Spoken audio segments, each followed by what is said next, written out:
Buenas tardes a todo el mundo. Bueno, vamos a pasarnos a Instagram, ¿vale?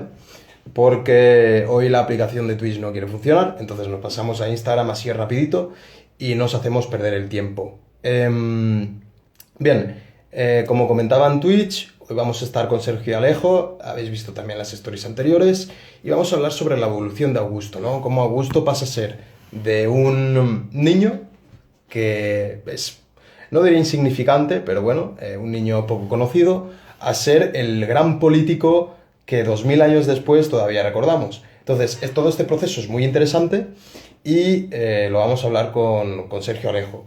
Así que voy a ver si ya está por aquí y le mando la invitación.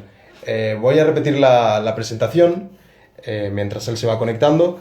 Sergio es recreador, es historiador, es divulgador y es escritor. O sea, tiene el combo completo. Y bien, dentro de lo que él ha escrito, tiene tanto ensayo como novela. Y yo personalmente recalcaría las crónicas de Tito Valerio Nerva, que ya van por una saga de 4 libros. Y bien, aparte de eso, pues también recomendaría en YouTube, él tiene, digamos, unas charlas similares a las que nosotros hacemos en Twitch. Es decir, él invita a colaboradores y tratan sobre un tema específico de la antigüedad. Y yo lo recomiendo muchísimo, me encantan y de hecho lo he invitado a raíz de ver esos directos. Así que nada, a ver si Sergio se conecta por aquí y lo invito. Mira, ya se ha conectado y lo voy a invitar. Ahí está.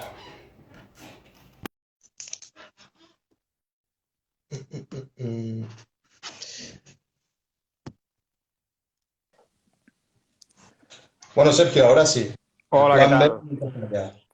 ¿Qué tal, Miquel? ¿Cómo estás? A ver si nos escucháis bien y tal, con eco, sin eco.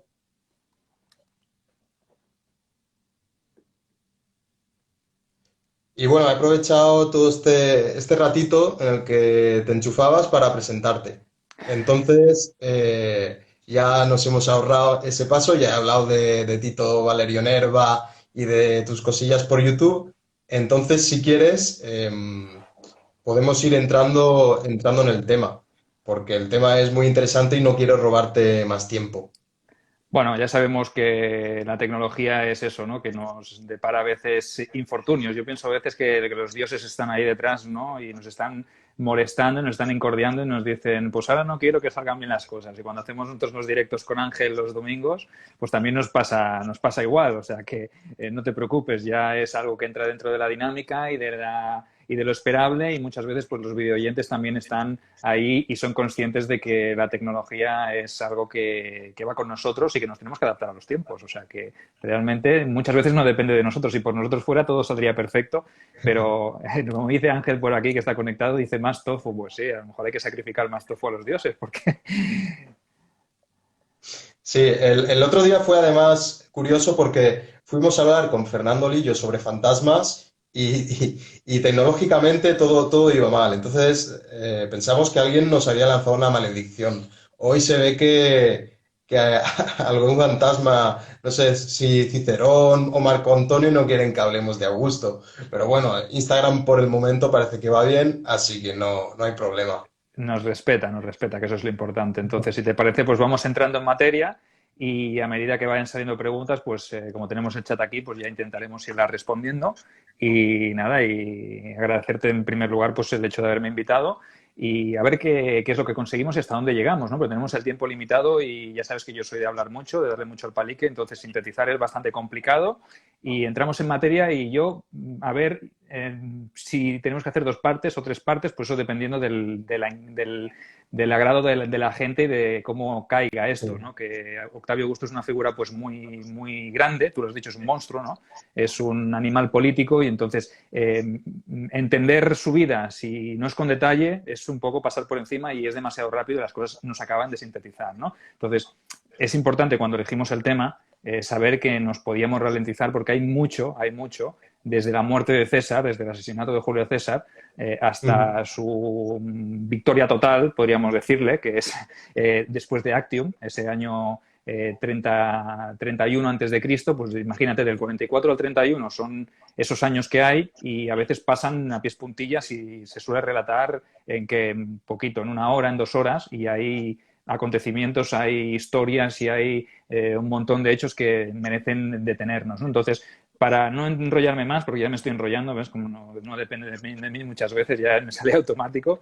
Es decir, que nos plantamos en ese idus de marzo del año 44, antes de Cristo, que es ese fatídico día en el que Julio César es asesinado, ¿vale? Por ese complot, que no vamos a explicar porque ya todos lo conocéis de sobra, ¿vale? Se ha hablado muchísimo por todos los medios, películas, series, libros, ensayos, documentales. Entonces ya sabéis que le metieron 21 apuñaladas, que de esas, pues la última dicen que fue la que fue letal, la que le dio su hijo adoptivo, ¿no? Su protegido, que en aquel caso era Marco Junio Bruto, ¿no? Recordad, de la gens de los Junios, ¿no? De esos derrocadores de tiranos, ¿no? De los que acabaron con la monarquía en Roma, con Tarquinio, y instauraron la República. Imaginaos, ¿no? Ahí ese peso que tenía el pobre Junio Bruto a la hora de decidir, que dicen las fuentes, dicen las malas lenguas, que él no estaba muy metido, muy convencido de hacerle eso a Julio César. Pero como los demás le instigaron a su pasado y a su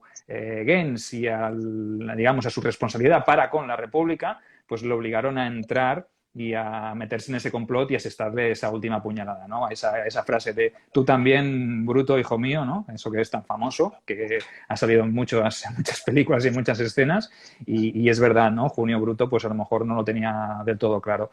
Como también es verdad que hay que reconocer que no se habla mucho, se pasa mucho a pies puntillas, y es el tema de que, por ejemplo, Marco Antonio estuvo tentado varias veces, o sea, le tentaron esos conspiradores de que se implicara en el asunto, ¿vale? Lo que pasa es que Marco Antonio era un leal servidor de Julio César, pero tú imagínate, Miquel, a ti te viene un grupo de senadores y te dicen, oye, Marco Antonio, mira, que el modelo o el sistema que hay ahora en la República es corrupto, no nos gusta que haya un dictador vitalicio, porque ya sabes tú que la dictadura era una magistratura más de la República Romana. No hay que entender la dictadura como el concepto que tenemos a día de hoy, ni el siglo XIX, siglo XX, siglo XXI, ¿no? Una dictadura totalitaria, autoritaria, con masacres, con imposiciones, ¿no? La dictadura en tiempos de la República Romana era una magistratura más, como podría ser un consulado. Lo único que esa dictadura era una magistratura temporal para una situación de crisis, ¿vale? Hay que recordar, pues por ejemplo, a Fabio Máximo, durante las guerras púnicas, durante la Segunda Guerra Púnica, ostentó la magistratura de la dictadura durante 6 meses para tratar de resolver la situación. Obviamente no lo consiguió, pero son titulaciones o magistraturas temporales. Lo que hizo César en este caso fue proclamarse dictador vitalicio, ¿vale? Eso cambia mucho. Y en cuanto a Augusto, en esta época, ¿qué es lo que está haciendo Augusto? Es decir, Augusto en esta época, más o menos, ¿qué edad tiene? ¿Cómo son sus orígenes? Augusto tiene 18 años, es jovencito, está en Apolonia, en Macedonia, ¿vale? Ya he visto que me has cortado porque ya me estaba enrollando demasiado. Ya me has dicho, recondúceme que me voy, ¿vale? Sí que es verdad que estaba en Apolonia preparado, ¿vale? Formándose en oratoria, en tácticas militares, pues como todo joven aristócrata romano, ¿vale? Que tenía pues que formarse en el arte de la guerra, de la oratoria, de la política, etcétera, etcétera, ¿no? Entonces estaba allí destinado pues con un grupo de jóvenes también de la nobleza, de la aristocracia romana, entre los que estaba pues su fiel y leal Marco Vipsanio Agripa, ¿vale? Que se convertiría en su mano derecha y en su mano izquierda, ¿no? A nivel militar sobre todo, ¿no? Porque Agripa fue un fuera de serie también, ¿vale? Todo lo monstruo que fue Augusto, Octavio en este caso, a nivel político, Agripa lo fue a nivel militar, ¿vale?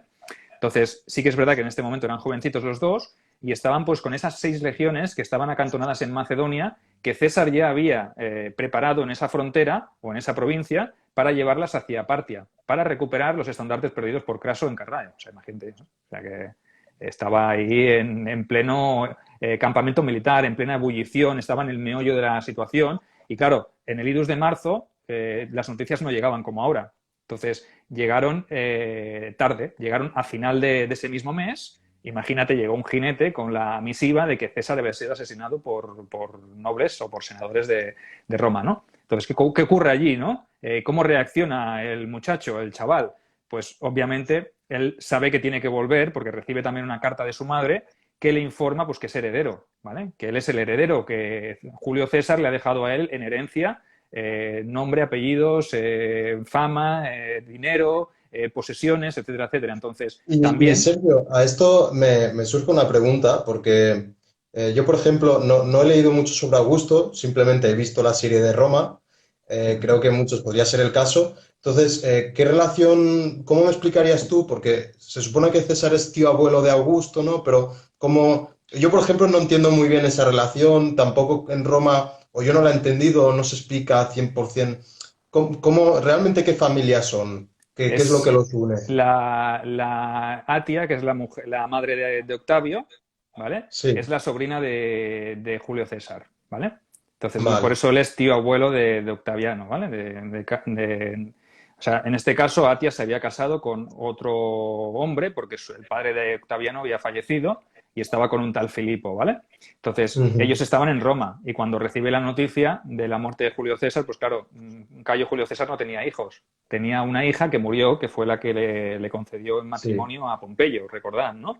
Que fue ahí incluso lo que unía, ¿no? El nexo de unión de ese primer triunvirato entre Craso, Pompeyo y César, ¿no? Cuando Craso desaparece, pues Pompeyo es atraído un poco hacia el bando de los optimates, al de los senadores, y César se queda en el bando más popular, ¿no? Esas dos facciones. Y lo que les une, ese pegamento, ese nexo de unión, es la hija de César, ¿no? Que fallece dando a luz al hijo de Pompeyo, ¿no? Entonces, sí que es verdad que se queda sin herencia, ¿no? Todavía no tiene Ujú. herederos. Entonces, el familiar más cercano, masculino, porque el tema de las herencias y de los nombres familiares y todo eso hay que verlo en la antigua Roma y tratarlo con detalle también, es patrilineal, ¿vale? Va por la sanguínea del hombre. Si en este caso Cayo Julio César no tenía hijos, pues pasa directamente o nombraría en su defecto al pariente masculino más joven y más cercano que tuviera, que en este caso fue Octaviano, ¿vale? Que estaba allí en Apolonia. Entonces, por ejemplo, otra duda que me surge. En la serie Marco Antonio, cuando nombran heredero a Octavio, se hacen sorprendido, pero tú me comentas que realmente era lo normal, o sea, se Sí, cumplía. claro, pero Entonces, la serie es la serie, ¿no? La serie le da sí, sí, sí. dramatismo, le da ahí un poquito de espectáculo para que quede como ahí, como algo que... Lo que pasa que también es verdad que hay que reconocer que el heredero podía o no aceptar el legado, ¿vale? Que esa es Ujú. otra. Entonces, claro, por eso Octavio recibe una misiva de su madre diciéndole, oye, no vengas para acá, que la situación está muy tensa, que si tú reclamas esto te vas a meter en un berenjenal, ¿vale? Porque aquí Mm. la situación está movidita, porque Antonio estaba pactando con los conspiradores, estaba entre medio también Cicerón moviendo ahí un poquito la maraña, ¿vale? Entonces la situación en Roma era tensa, que eso sí que la serie de Roma lo refleja muy bien, ¿no? Lo que hace Atia es encerrarse en casa, coger una escolta personal, eso no sé si sucedió así realmente, pero sí que es una buena imagen de cómo estaba la situación política en ese momento. Tú ten en cuenta que Mm. muere el dictador de una manera dura, ¿vale? Asesinada por unos senadores y ahí el caos se destapa porque nadie sabe lo que puede suceder, ¿no? Puede haber una guerra civil, puede haber listas de proscripciones, ¿vale? O sea, gente que busque a otros para pasarlos por el cuchillo, pues porque realmente son Claro. opositores o son una amenaza. Entonces, es una situación muy complicada. Por eso su madre le recomienda a Octavio que se quede allí hasta que la situación se calme y si es posible que no reclame la herencia de Julio César, porque la herencia de Julio César podríamos decir que estaba un poco maldita, ¿no? Porque que te vas a proclamar tu heredero de un dictador en una situación donde han ejecutado al dictador, claro, es que es un poco contraproducente, ¿no? Lo que pasa que ahí es donde surge el espíritu político de ese muchacho, de ese niño, ¿vale? Con 17, 18 años que dice, hostia, pero es lo que me pertenece, ¿no? Él es admirador de Cicerón, es admirador de César, entonces, evidentemente, él sabe que tiene que ir a reclamar ese legado pues, porque él es un republicano y un ferviente republicano, ¿eh? O sea que aquí no nos confundamos. Muchas veces tendemos a pensar que Octavio ya cuando consiguió el poder o cuando ya era muy joven, él ya tenía unas ideas de fundar un imperio. No, no, pero es que no nos equivoquemos. Yo siempre lo digo a la gente, ¿no? La gente se piensa que Octavio es el primer emperador, el Octavio Augusto es el primer emperador. No, no. Octavio fue siempre el primus inter pares, el princeps, que es el primero, el hombre más poderoso del Senado, pero él nunca abogó por la idea de un imperio. Él estableció unas bases, unos fundamentos, ¿vale? Pero fue, si acaso, Tiberio, ¿vale? Y sus sucesores los que se instauraron la figura del imperator, ¿vale? El imperator, el imperium era un poder militar, ¿vale? Entonces, él nunca lo pidió. Siempre, si te fijas, mediante estratagemas y movimientos, fue el propio Senado el que le fue concediendo a él todo el poder, ¿vale? Entonces, él nunca pidió ser Augusto, ni pidió ser princeps, ni pidió ser primus inter pares, sino que todo eso fue dándoselo el propio Senado, ¿vale? A cambio de su protección, de su ayuda, porque era un hombre poderoso e influyente. Entonces, yo, Eso es lo si ahora... curioso, eso es lo Sí. curioso de Augusto, porque realmente a César lo matan por quizá imponer, ¿no? Imponer ciertas cosas, y Augusto consigue las cosas que César imponía, pero siendo el Senado quien se lo da. Porque aprende, porque sabe lo que le ha sucedido a César y sabe que esa no es la vía óptima pues, para llevar a cabo la consolidación del poder. Pero él nunca dejará a los senadores de lado. Evidentemente se sobrepondrá a ellos, será el que tendrá la última palabra, pero esto nos avanzamos mucho en el tiempo. Eso ya cuando lleguemos al momento ya lo tratamos si quieres. Sí, y volvemos a ese momento, a ese finales de marzo del 44, cuando él vuelve con una pequeña partida de hombres, entre los que está Agripa, discretamente, desembarca en Brundisium y se dirige hacia Roma, ¿vale? Deja antes pactado con los legados de las 6 legiones, pues que evidentemente cierta lealtad, ¿vale? Porque realmente él es el heredero de César, ellos lo saben, los generales de esas legiones, y son legiones cesarianas, ¿vale? Son veteranos de César, que han servido con él seguramente en la Galia algunos, en las guerras civiles contra Pompeyo, y obviamente ahora se estaban preparando para ir a Partia. Entonces son hombres leales, que eso sí que lo tenía César, ¿no? Que premiaba y recompensaba a sus oficiales y les concedía, pues eso, muchos privilegios. Entonces los legados ven en Octavio, pues el sucesor, y obviamente a ese sucesor le dicen que irán con él hasta donde haga falta, pero claro, no van con él hacia Italia, no se produce un alzamiento contra la República porque son legiones republicanas, no se van a alzar contra el poder del Senado. Entonces, lo que hacen es decirle, tú ves para Roma y a ver qué sacas en claro allí y en base a eso, pues nosotros ya decidiremos qué hacemos, ¿no? Entonces, ahí Octavio yo pienso que es inteligente porque no tenía ni la capacidad, ni la influencia, ni el poder como para levantar 6 legiones y llevárselas contra la propia República porque hubiese sido lo mismo que un César, ¿no? Que cuando César cruzó el Rubicón y entró en Roma con las legiones, ¿no? Con la 13ª, ¿no? Entonces, no es la manera más lógica de proceder. Entonces, él sí que va a Roma y decide reclamar su herencia, su legado, pero en Roma ya han sucedido cosas. Obviamente, Marco Antonio ha tenido que negociar con los conspiradores, con los asesinos de César, entre los que están pues, hombres poderosos como Casio, como Bruto, como el otro Bruto, como también Cicerón. Cicerón no tengo yo muy claro que participara activamente en la conjura, propiciando una puñalada, pero sí que obviamente estaba al corriente, ¿no? Y Marco Antonio también es posible que estuviera al corriente y a lo mejor se mantuviera al margen. ¿Por qué? Porque vio pues que tenía algo que sacar también. No veamos a Marco Antonio como un borrego fiel y leal que seguía a César y decía... Porque César incluso la estuvo con él, en alguna ocasión incluso lo llevó a apartar de la vida pública, le llevó a retirar ciertos mandos, pues porque era un hombre impulsivo, era un hombre que se daba mucho a la juerga y era poco, no destacó tampoco precisamente como un gran militar en el sentido de que no había destacado la guerra de las Galias, en las guerras civiles tampoco, o sea que no veamos a Marco Antonio como un fuera de serie, sino que era un superviviente, era un aristócrata venido a menos, porque lo era, ¿vale? Venido a menos, no se podía comparar con los optimates, por eso se puso del bando de los populares, en este caso de César, porque vio que en César podía sacar mucho más. Pero en este momento, pues a lo mejor también vio que podía sacar más partido de la otra situación. En ese momento era cónsul, ¿vale? Era el cónsul de ese año 44. Entonces, evidentemente tenía cierta legitimidad sobre los demás. ¿Qué hizo? Pactó con esos conspiradores, les permitió, después de montar el numerito del funeral de César, ¿vale? Porque ahí sí que montó su teatro particular, sacó la túnica de César con las 21 puñaladas, hizo su discurso, era un gran orador también,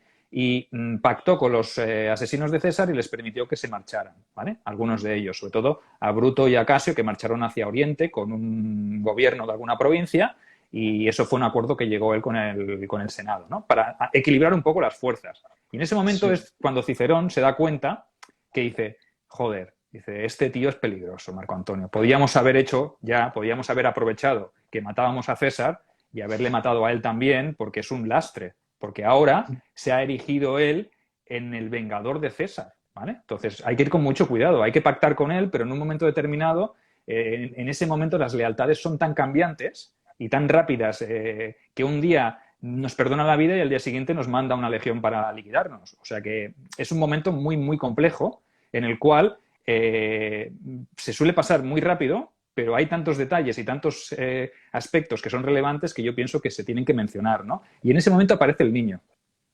¿vale? Él llega a Roma, Octavio llega a Roma a principios de abril, ¿vale? Entra por la noche, porque claro, no sabe lo que se va a encontrar y se va a casa de su madre, ¿no? Como diciendo, a ver cómo está la situación, porque han pasado días, seguramente le ha llegado información de ese pacto de Antonio con el Senado y obviamente pues él lo que tiene que hacer allí es reclamar su legado, ¿no? ¿Vale? Él reclama su herencia, voy rápido, tampoco me voy a entretener en este aspecto, ¿vale? Pues seguramente habría más tejemanejes, conversaciones con unos, con otros, y hereda el título de Cayo Julio César Octaviano, ¿vale? Entonces él... Es decir, es adoptado. Sí, claro, claro. Él le deja en adopción. Julio César lo adopta en su herencia y él, al aceptarla, pasa a heredar nombre, apellidos, patrimonio y lealtades también y relaciones políticas también. Aunque, claro, no deja de ser un chaval de 18 años. Claro, tú imagínate en un contexto de hombres adultos, ¿vale? Que llegue este muchacho con el nombre de Cayo Julio César Octaviano y en quiera meter el hocico en un mundo de hombres. Es complicado, ¿vale? Los demás, ¿cómo lo verían? Pues como un matao, ¿vale? Sí. Un mataillo que viene aquí y se piensa que va a ser como su tío o que tiene algo cuando no tiene ninguna... No ha hecho ni carrera política todavía, no ha comenzado el cursus honorum, se está formando. O sea, ¿cómo va a optar este chaval a meterse en un mundo de hombres, ¿no? Entonces, ni Cicerón, ni Marco Antonio, ni todos los senadores importantes le toman en serio. Y eso es un problema. Yo creo que ahí fue donde patinaron todos, porque si se hubieran tomado en serio al chaval, le dieron cierta cancha, como diciendo, bueno, no es un problema. Que luego, más tarde, incluso Cicerón se planteó, hostia, a la vez que matamos a Marco Antonio, podíamos haber liquidado al chaval también, porque nos hubiésemos ahorrado un montón de problemas, pero ya era tarde, porque ya entonces el monstruo ya había salido, ¿vale? Ya había despegado, ¿no? Entonces, con 18 años tenemos a Cayo Julio César Octaviano, ¿vale? Le llamaremos a partir de ahora César, para que no haya confusión. El otro César ya está muerto y enterrado, ¿vale? Entonces nos quedamos con este César porque empezará sus maniobras políticas. Entre ellas, pues obviamente, repartir la herencia entre el pueblo de Roma, que había dejado su tío, ¿no? Porque su tío había dejado, me parece que eran una cantidad de 300 sestercios por habitante de Roma. O sea, imagínate, ¿no? Era un hombre popular. Por eso el pueblo clamaba la venganza a la muerte de César, porque realmente era un hombre por y para el pueblo. César era un dictador, pero había hecho muchísimas cosas por Roma y por la República, ¿no? A su manera, pero lo había hecho, ¿no? Entonces, entre los acuerdos que se pactaron para perdonar a los asesinos de César estaban, eso lo pactó Antonio antes de la llegada del chaval, ¿vale? Estaban respetar todas las decisiones y todas las leyes que se habían aprobado durante la vida de César, ¿vale? Entonces, Antonio pactó con eso, digo, os perdono la vida, pero a cambio todas las decisiones, todo lo que se haya aprobado durante esta dictadura, en este mandato de Julio César, va a quedar vigente, ¿vale? Y el pueblo, más o menos, lo recibiría con buenos ojos, aunque en el fondo nunca vería bien que esos asesinos de César hubiesen escapado, ¿vale? Quedaría como una rencilla siempre, pero Marco Antonio fue prudente, porque si los hubiese liquidado allí, también es verdad que se hubiese granjeado enemistad de otros aristócratas. Entonces, es una situación muy complicada. Y luego llega el chaval y se mete por medio e intenta negociar pues, con los políticos poderosos. ¿Qué hace él? Él empieza a pagar a los legionarios. Tú, en este momento de la República, en este maldito siglo I convulso, antes de Cristo, que es un siglo en el que hay guerras fratricidas, que hay persecuciones, que hay proscripciones, que ha estado Sila, que ha estado Mario, que ha estado Pompeyo, que han estado Craso, que han estado gente que ha hecho auténticas atrocidades en Roma. ¿Qué es lo más importante? ¿Qué es lo que se puede sacar en conclusión? El primer movimiento político que hizo el chaval fue la lealtad de las legiones. Es que aquí ya no estamos hablando de legiones imperiales, hay republicanas, sí, las hay, pertenecen al Estado, pero las legiones tienen sus lealtades a los grandes generales, a los pagadores, a los que pagan, a los que tienen dinero y pagan. Esa es la lealtad se compra. Roma es una Roma corrupta. ¿Para qué nos vamos a engañar? El que piense lo contrario está muy equivocado. Es una Roma sucia también, las calles, hay historias políticas por medio, los colegia militares, hay los colegia criminales, están Milón y el otro, y no me acuerdo cómo se llama. Claudio, ¿no? Clodio y Milón, correcto. Estos se encargan, trabajan para César y para los populares y para los optimates, asesinan a gente por las calles, hay palizas, o sea que todo eso está muy bien representado en la serie de Roma, que es una parte de la clase baja, podemos decir, esos movimientos de subterfugio que se hacen a espaldas de los políticos, pero con el consentimiento de los políticos, que están a la orden del día, ya dicen mucho de cómo está la sociedad romana en ese momento, cómo es la República. La República es un ente, ¿cómo diríamos? Es una idea, pero ya es una idea tocada de muerte, ¿vale? En este siglo I es lo que ve Octavio Augusto, ¿vale? Augusto lo verá. Cuando vaya creciendo se dará cuenta de que el sistema tiene que cambiar, porque es un sistema herido, ¿vale? Y que está agonizando, ¿vale? Le quedan años. Entonces, el que gane en todo esto debe ser tan inteligente como para saber que todo tiene que cambiar. El sistema tiene que cambiar. Por eso podríamos decir que el cambio el paso de la República al Imperio es un cambio natural, ¿vale? Y espontáneo. Es la propia Roma la que lo pide. O sea, no hay que imponerse, sino que la propia Roma verá que el sistema está corrupto y tiene que cambiar. El Senado está corrupto. Mira lo que ha pasado con César. Entonces, ¿qué hay que hacer? Pues quizá que el poder lo ostente un solo hombre y que intente reconducir toda la situación. Me vuelvo a avanzar, pero bueno, volvamos al año 44. César lo primero que hace, joven César, lo primero que hace es entrevistarse con los veteranos de César, de su tío abuelo, y les da la friolera de 500 denarios, que son la paga de 2 años, ¿vale? A los legionarios, por lealtades. Y luego les dice que al final les dará 5.000 denarios. ¿Vale? Tú imagínate, te viene un tío, un chaval, y te dice, venid, legionarios, ven tú, centurión, legado, a tribuno, que mira, que si me sois leales os pago 500 denarios, así ya, así por avanzado. Y luego, cuando me haga cónsul o lo que sea, pagaré 5.000. Entonces, tú eres legado y dices, pues este chaval que no tiene ni barba ni tiene nada, viene aquí y me dice que nos da 500 denarios así a bote pronto, y yo aquí tengo a estos holgazanes que están aquí que no hacen nada y que les van a dar una pensión de aquí a 15 años y unas tierras. Joder, pues 500 denarios aquí y 5.000, viva el joven César, ¿no? O sea, es un buen pagador. Entonces, si él avanza ese dinero, tendrá la lealtad de esas legiones. Entonces, mientras él está haciendo todos estos movimientos, los políticos siguen ahí a la suya, ¿no? Y no lo ven venir, ¿vale? No se dan cuenta, pero él recluta lealtades, ¿vale? Recluta lealtades. Incluso se entrevista con personajes importantes como Balbo, ¿vale? Balbo había sido un legado de origen, este señor estaba ya jubilado, retirado, y venía del sur, de la Bética, ¿vale? Y este había sido un legado muy importante que había servido con César en la Guerra de las Galias, ¿vale? Había sido como ¿cómo diría? El encargado de la logística y todo. Un personaje importante, influyente, con mucho poder. Y este le concedió o le hizo de puente para que se entrevistara con Cicerón, ¿vale? Mientras tanto, claro, Marco Antonio ve al chaval y lo ve venir y dice, este tío, este chaval hay que vigilarlo en corto porque puede ser peligroso. Y todo, no voy a sorprenderos cuando os diga que, por ejemplo, Marco Antonio y Octavio, pues nunca se llevaron bien. Ni cuando eran jóvenes, ni cuando fueron más adultos, ni cuando fueron triunviros, ¿vale? Porque su triunvirato siempre estuvo pendiente de un hilo, ¿vale? O sea, de políticas, de acuerdos, de historias, siempre estuvo la guerra, estuvo siempre a un palmo de suceder, ¿vale? Eso de la situación Yo era creo bastante que ellos crítica. se veían mutuamente como competidores. Sabían que en algún momento acabarían chocando. Correcto. Correcto, entonces el consulado que tiene Marco Antonio en ese momento pues le otorga cierto poder y el chaval no es nada, ¿no? En el momento no es nada, pero está reclutando tropas, ¿vale? Con esto pues llega a juntar lealtades de 2 legiones, la segunda y la cuarta Martia, ¿vale? ¿Vale? La cuarta no, a veces la segunda y la Martia. La Martia no se sabe, en honor a Marte, pero no se sabe cuál era el numeral de esa legión, ¿vale?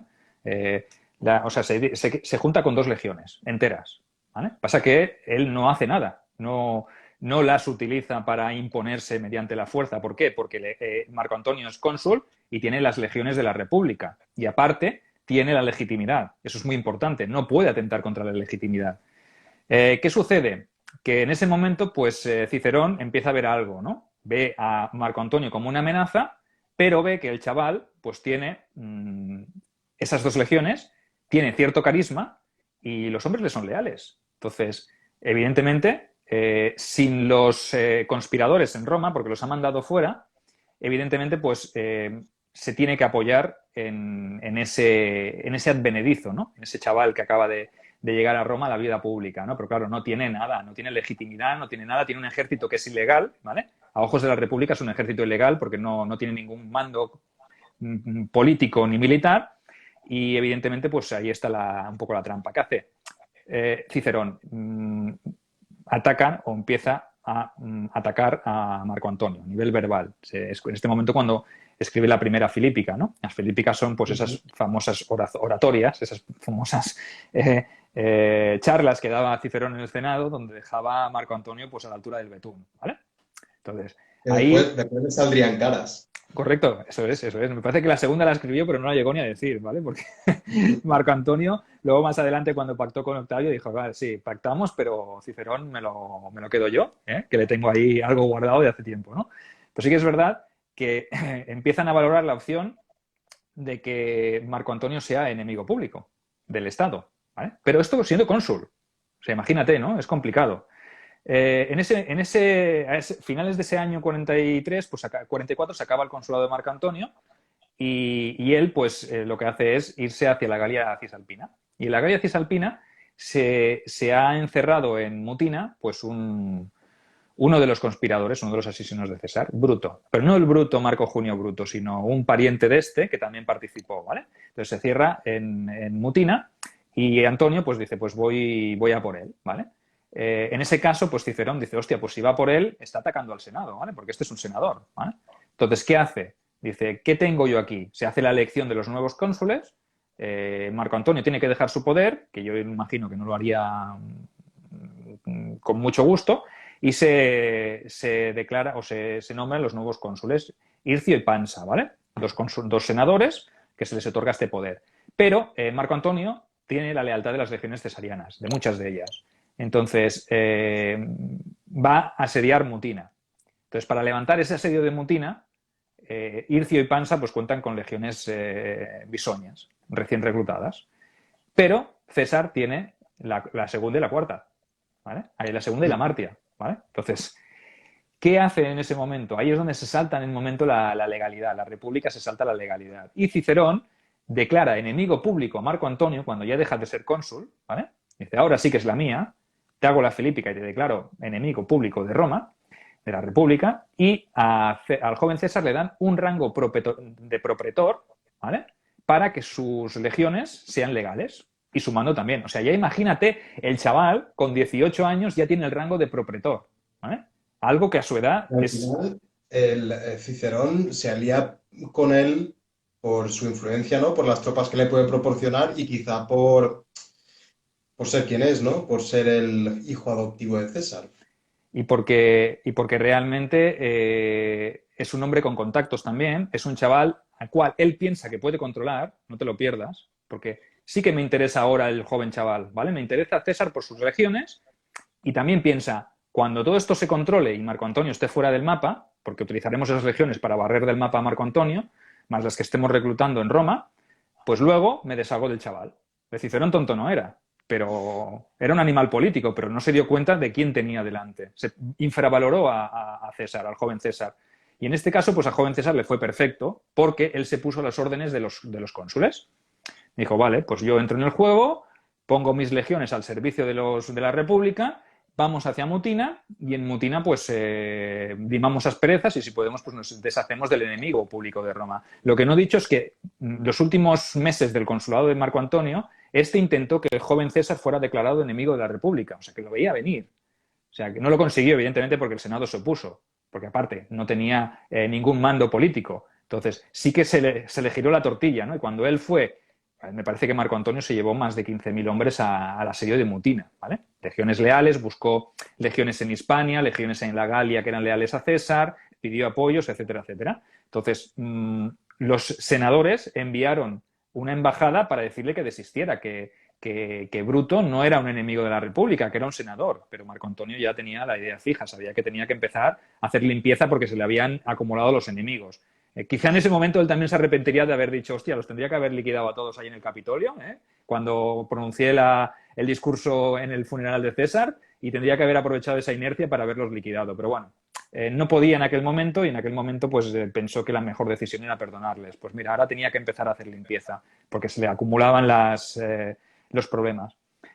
Entonces, el chaval se pone a las órdenes, César se pone en las órdenes de los cónsules y bueno, va a levantar el asedio de Mutina, va con sus 2 legiones, se unen la 7ª y la 8ª, que lleva, me parece que Sircio, y Pansa se queda en Roma reclutando más legiones, porque Marco Antonio tenía un montón de legiones, ¿vale?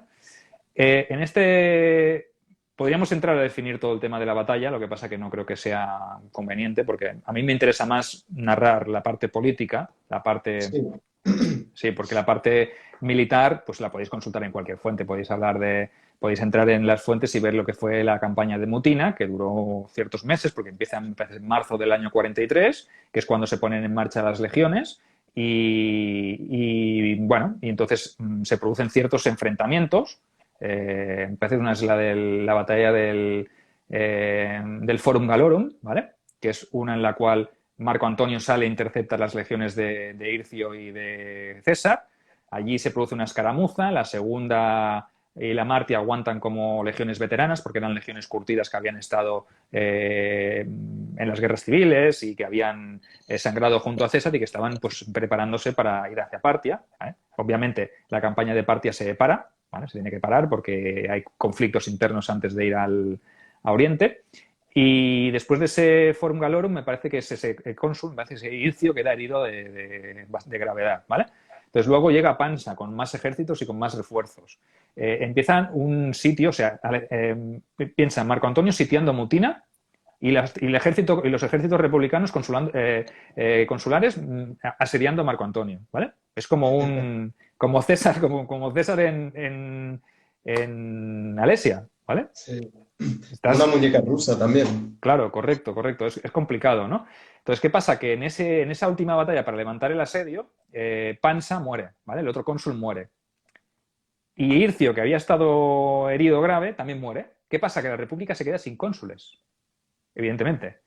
Esto es muy complicado, ¿vale? Marco Antonio se retira, ¿vale? No vamos a dar los pormenores de bajas y todo porque no es conveniente ahora y no nos vamos a detener aquí.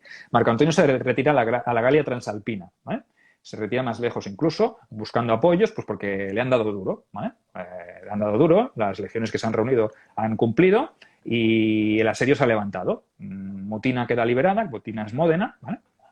Lo encontraréis también como la campaña de Módena, ¿vale? Y realmente, pues después de esto, pues se produce una situación un poco compleja, ¿vale? Aquí es donde ya los dioses también se ponen y se alinean y favorecen al joven César. Porque, claro, la República se ha quedado sin cónsules. ¿Y quién ha vencido en Mutina? ¿Quién ha hecho huir a Antonio?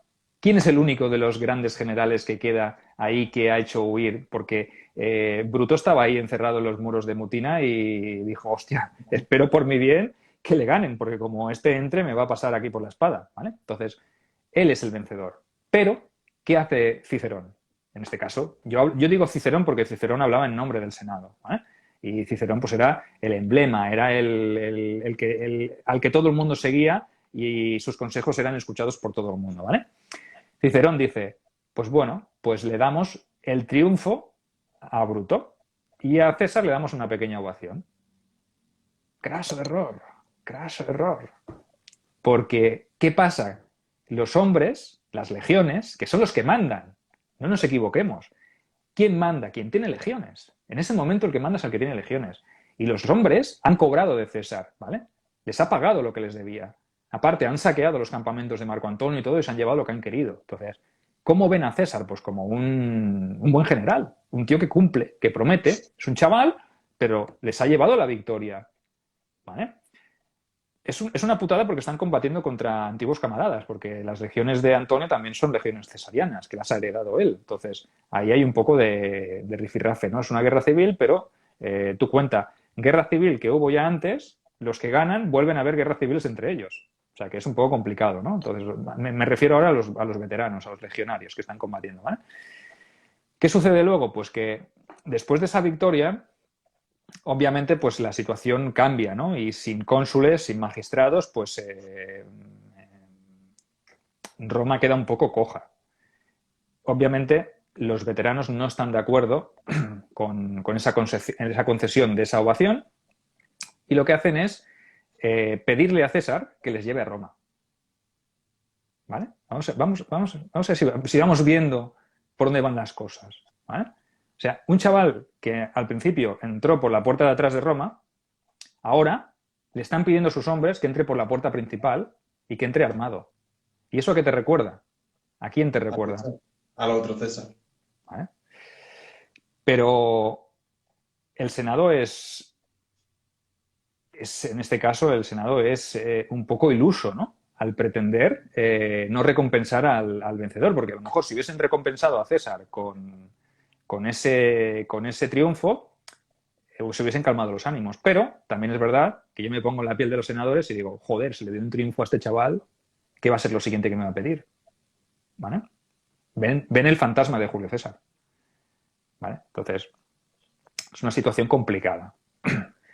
César se queda en principio lejos, pero una embajada de oficiales, de lo que hay varios centuriones, se dirigen a Roma y piden audiencia en el Senado.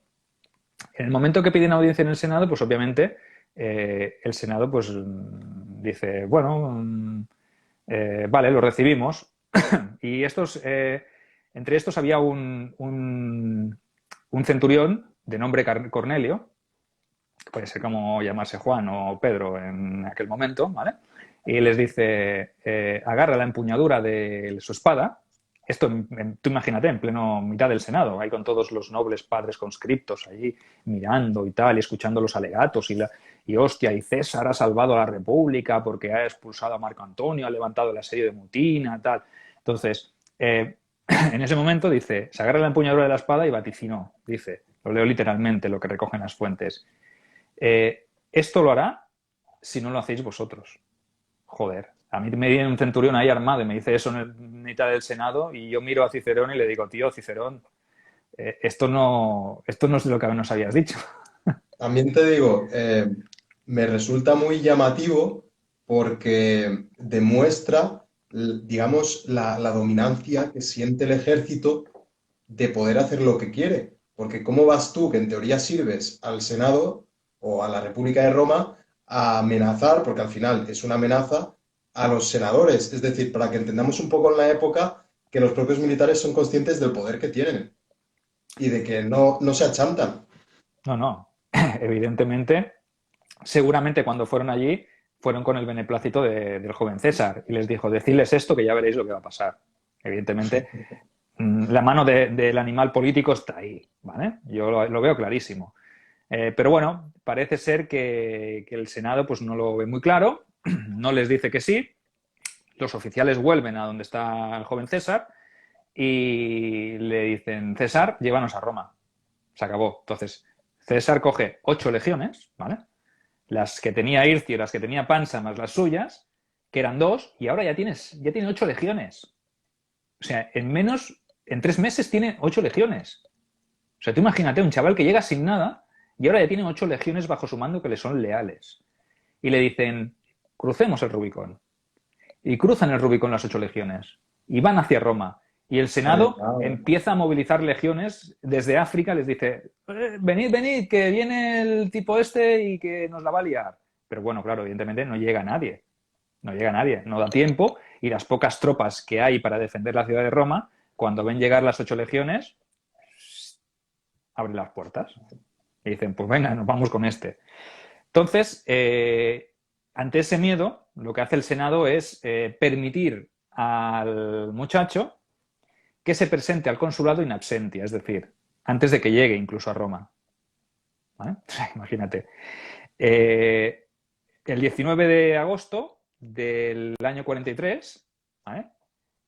Un año y poco después de la muerte del asesinato de César, entra en Roma ante un aplauso y una ovación del público, evidentemente de toda la ciudadanía, pues porque es el heredero de César, es el vencedor de Antonio, es el hombre del momento, ¿vale? O el chaval del momento, y es proclamado cónsul con 19 años. O sea que nadie hasta ese momento en toda la historia longeva de la República Romana había sido elevado a la más alta magistratura de la República a tan temprana edad, ¿vale? A mí lo Obviamente, que me sorprende es su capacidad de adaptación. Me parece un camaleón político, porque sí, tengamos en cuenta que en apenas 2 años, por poner una cifra más o menos, pasa de no ser nadie, vamos a decirlo así, sí, con pinzas, no ser nadie, ¿vale? Políticamente nadie.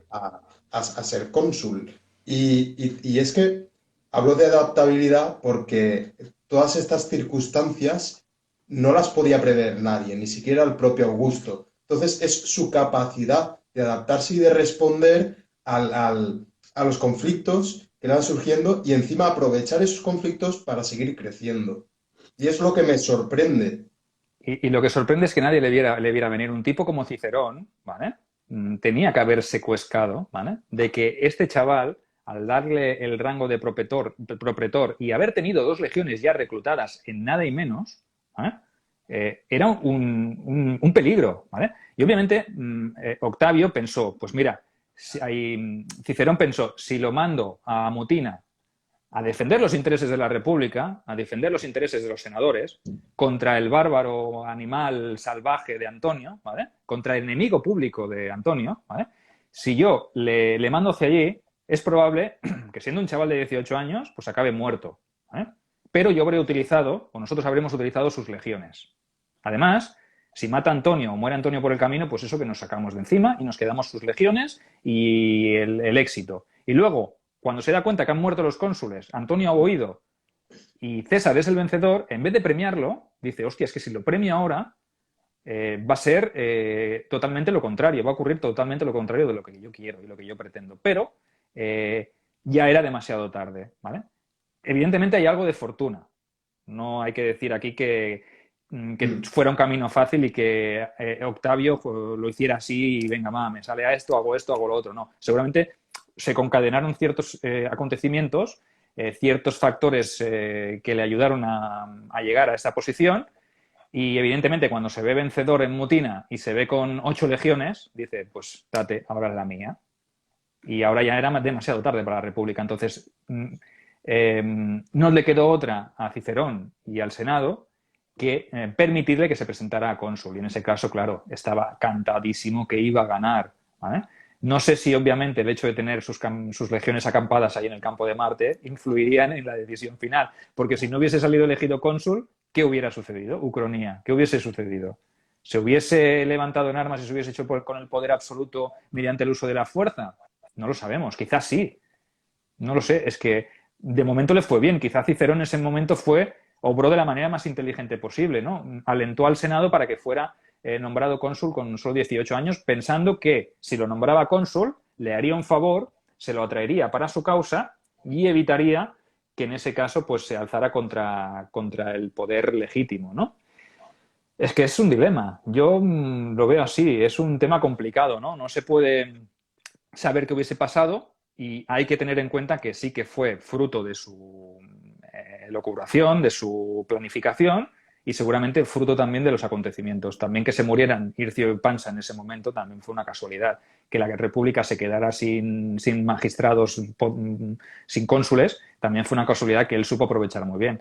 Seguramente él le dijo a las legiones, bueno, ¿y ahora qué? No tenemos cónsules, Roma se está hundiendo, la República está... Yo imagino que allí haría uno de sus discursos y los legionarios dijeron, vamos a Roma a reclamar el consulado para Cayo Julio César Octaviano. Pero imagínate, ¿no? Entonces, todo es verdad que las circunstancias también le hicieron ser un grande, pero él la supo aprovechar y otro, a lo mejor en esas circunstancias, hubiese cedido el poder y se hubiese quedado con la ovación, siendo tan joven, ¿no? No hubiese aspirado a nada más, pero él era un hombre o un chaval ambicioso. Y ahí ya dejó claro que todas sus decisiones, todo lo que había hecho desde que marchó desde Apolonia a finales de marzo del 44, todas esas decisiones que tomó eran las acertadas y ese rumbo era el correcto para acabar como acabaría, ¿no? Pero yo pienso que ese es un buen momento para dejarlo. Dejamos, si te parece, aquí en este punto con ese primer consulado porque lo cogió a mitad de año, se celebró en el 43 a.C., obviamente, pues porque no había cónsules y evidentemente pues se tenían que elegir cónsules para suplir a los que habían fallecido en combate. Entonces, en agosto del 43 a.C. ya tenemos al muchacho siendo cónsul. Evidentemente, luego, a principios de año, pues se tendría que hacer otra elección de cónsules. Pero eso ya es otra historia que, si te parece, la dejamos para el siguiente programa. Y si hay preguntas, si hay temas, o si te ha surgido a ti alguna pregunta, porque ya te dije yo antes de empezar que este tema es muy interesante porque la gente pasa siempre a pies puntillas y parece que en estos años no haya sucedido nada cuando realmente ha sucedido mucho, no muchísimo. Y es importante relatarlo, ¿no? Porque para mí es uno de los periodos más interesantes de la República y así podemos entender cómo Augusto llegó a ser quien fue. Pero no fue un camino de rosas ni nació como un champiñón del suelo, sino que se forjó, se elaboró porque supo estar en los momentos más oportunos y supo aplicar pues, su ingenio y su inteligencia, evidentemente. Y militarmente, pues mira, ya tiene una victoria. ¿Quién le iba a decir que con 18 años iba a avanzar con un triunfo y que... ¿Cómo cambia la República? Cambia muchísimo la República, tanto que se permiten tener que cambiar la estructura de la propia República, porque tú imagínate, no se podía elegir un cónsul hasta que no llevaba 40 años o tenía 40 años y había ejercido todas sus magistraturas previas, la pretura, la questura, había estado de tribuno en una legión, había estado delegado en una legión, o sea, hay un cursus honorum previo. Cambia tanto, tanto, que a él se le hace un trato especial. No sé si por ser el hijo de César o por tener 8 legiones, ¿no? El hijo adoptivo de César, porque tuviera 8 legiones en las puertas de Roma, también tendría algo que ver, ¿no? Imagino. Mira, ahí aquí en el chat, yo tengo una en mente, ¿vale? Pero Vale. bueno, animo a todo el mundo que tenga preguntas a que pregunte. Yo dejaré mi pregunta para el final. Helenismo y Roma pregunta bueno, nos lanza a los dos la pregunta. Si creéis que el modelo de monarquía helenística tuvo alguna influencia en la construcción del modelo de emperador romano. ¿Qué opinas tú? Es una pregunta Esto es muy compleja. complicado. Richie ahí nos ha puesto ahí un preguntón. Yo pienso primero que no, porque primero pienso también que en este caso él se ha perdido el principio del programa porque nos lo ha dicho antes en otra pregunta, en otro comentario. Entonces, él no piensa en este momento Cayo Julio César Octaviano, ni cuando es Augusto, ni cuando las guerras cántabras, ni cuando Teotoburgo. En ese momento él no está pensando nunca en estructurar un imperio, ¿vale? Él lo único que dice es pues, que la República ve que la República está tocada de muerte y que evidentemente hace falta un cambio, ¿vale? Hace falta un hombre poderoso. Pero no es el concepto de la monarquía helenística. La monarquía helenística es muy diferente. Es quizá más un rey, ¿vale? Y Roma odia a los reyes. Roma no quiere reyes. Y lo más parecido a un rey, que fue Julio César, mira cómo le dieron matarile. Octavio sabe que no puede utilizar ese sistema.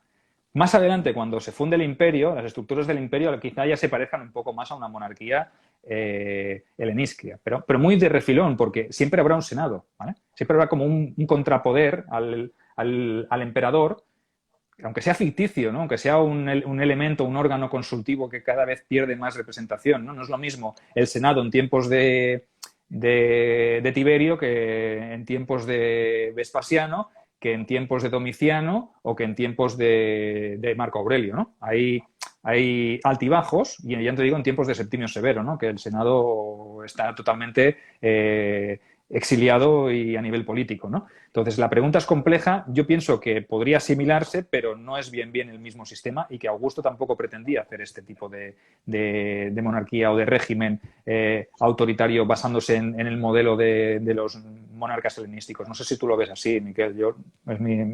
Yo parto de la premisa de que, como comentas, a los romanos no les gustan las monarquías.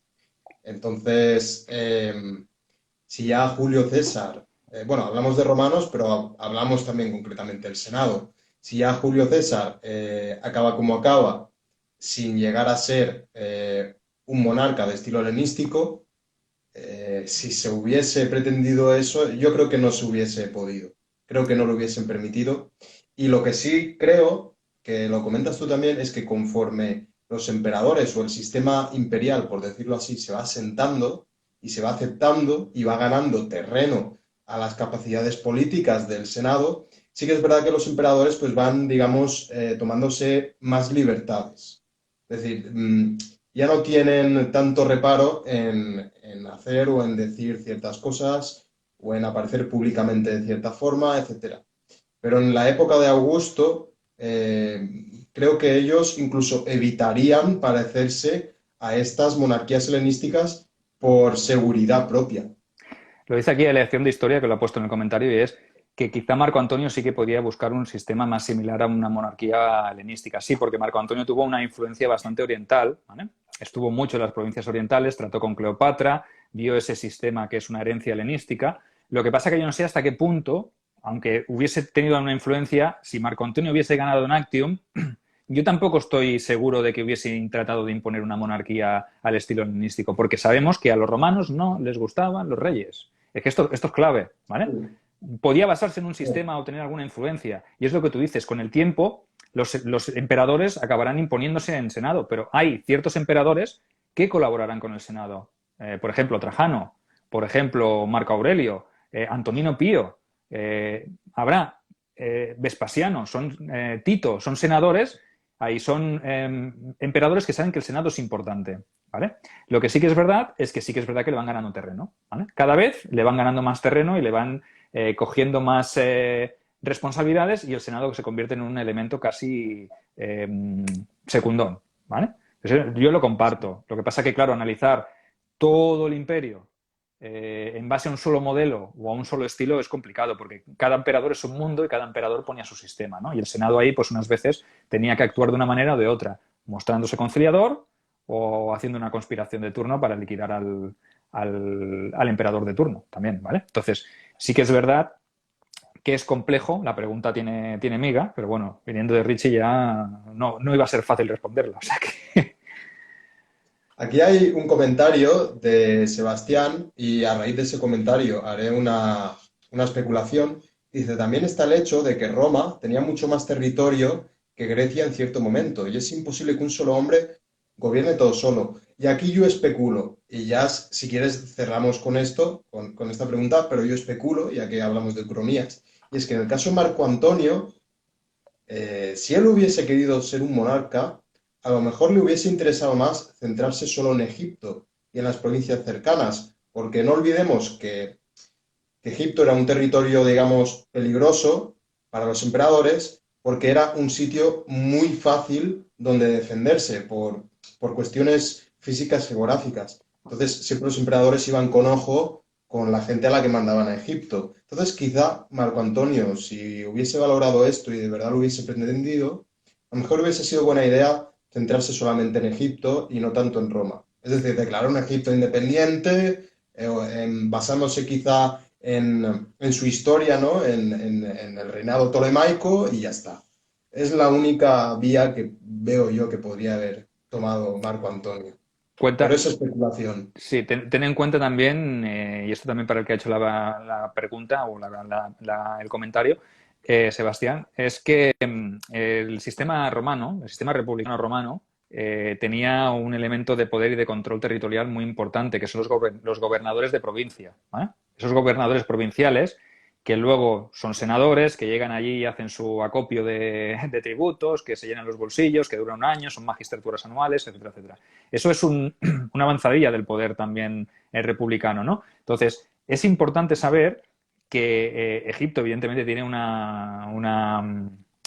es un ente propio, ¿no? Que funciona por libre. Y esto es muy importante porque cuando Octavio Augusto, Julio César Octaviano gane en Actium, su primer objetivo es, evidentemente, cuando Marco Antonio y Cleopatra estén fuera del tablero, lo que va a pedir o lo que va a pretender es quedarse con el control de Egipto. Egipto va a ser la única provincia senatorial, ¿vale? Es decir, sin legiones acantonadas, que va a gestionar directamente el propio Princeps, ¿vale?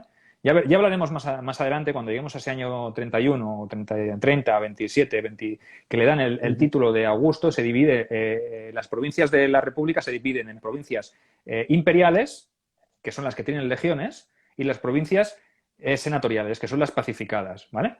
Pero en este caso, siendo Egipto una pacificada, se la quedará Augusto porque la gestionará a través de un legado, porque es el granero de Roma. ¿Vale? Eso es muy importante porque tiene un interés geoestratégico, político, económico, social importantísimo. ¿Vale? Egipto es algo que incluso en tiempos del Imperio Romano de Oriente aún era un foco importantísimo. ¿Vale? Entonces, sí que es verdad que Marco Antonio tendría o habría tratado a Egipto de otra manera por ese vínculo que hubiese tenido con Cleopatra, evidentemente. Yo veo también que hay algo ahí que podría haberse hecho de otra manera.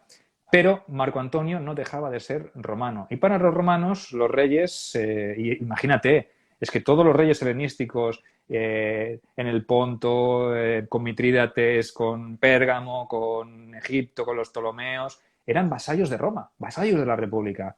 O sea, siempre estaba la República por encima de esos reyes. O sea, no los veían como iguales, tú lo has dicho antes, los veían como inferiores, no querían reyes. Antes el poder de un gobernador provincial que rinda cuentas a Roma, al Senado de Roma.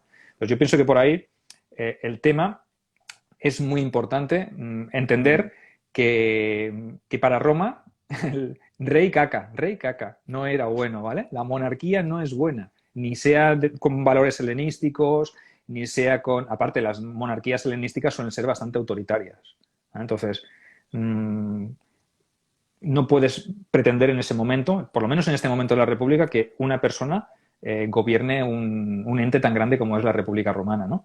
Sí que es verdad que con el tiempo, incluso los emperadores más poderosos tendrán que delegar en legados provinciales porque son estos los que rendirán cuentas, porque un emperador conquistar, o en este caso gobernar un imperio tan grande, es muy, muy, muy complicado. Y de ahí que surjan siempre en los limes y en las fronteras lejanas esos usurpadores que le disputarán el poder al propio emperador, ¿no? Entonces, es tan complicado que es difícil, ¿no? Todos los emperadores, no, seguro, estoy convencidísimo de que cada emperador de Roma tuvo sus usurpadores de turno y, evidentemente, unos se hicieron con el poder. Y no hablo del periodo de la anarquía militar del siglo III después de Cristo, que ello fue un cachondeo padre, ¿no? Hablo de emperadores como Trajano, que también tuvieron o Marco Aurelio, que tuvieron sus usurpadores que tuvieron que liquidar.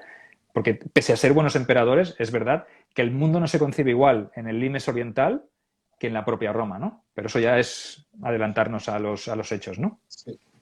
Pues nada, voy a reservarme la pregunta para el próximo directo. Me la apuntaré aquí en la agenda. Y si quieres, terminamos aquí. No lo olvidéis, hemos visto más o menos cómo Octavio termina siendo César y de César pasa a ser cónsul. Y les decimos ya la sorpresa, Sergio, de... Ok. Venga, adelante. Pues, como es evidente, vamos a tener segunda parte y si le dais mucho amor a este directo, la tendremos prontito, ¿vale? Así que nada, Sergio, agradecerte a ti que hayas venido hoy, a pesar de los problemas técnicos. Ha sido un directo muy ameno, muy agradable, muy interesante. Creo que ha sido también muy fluido y nada, nos vemos en el próximo directo. Un placer, Miquel, y un placer a todos. Gracias por habernos escuchado. Y nada, ya prometemos volver con más guerra y con más política y con más hazañas del muchacho. Un saludo a todos. Chao, chicos.